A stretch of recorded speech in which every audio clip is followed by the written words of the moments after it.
unaanza kutusi wabunge. Wabunge hawajajipeleka bunge, wamepelekwa bunge na wananchi. Kuna mtu amejipeleka bunge?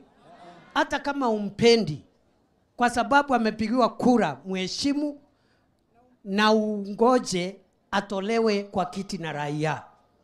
Anaita wajumbe Tomondo, nyinyi Tomondo toto, mimi ndiye kusema, mimi ndio nitakisha ule atachaguliwa, mimi nisiposema msipopiga magoti, mimi nitakisha mmeenda nyumbani.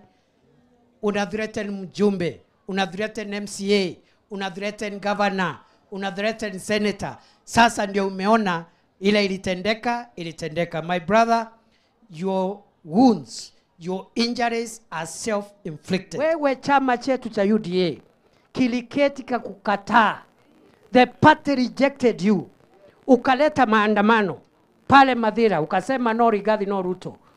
Uliingia katika kiti kupitia maandamano na fujo. Na hiyo fujo ndio imekutoa kwa kiti. Uende ukiendanga na uachane na mimi. Mimi sio rika yako. Mimi sio rika yako. Mimi nimekuwa senator, nimekuwa majority leader, nimekuwa waziri, nimekuwa deputy speaker, sasa ni deputy president. Wewe ni nani?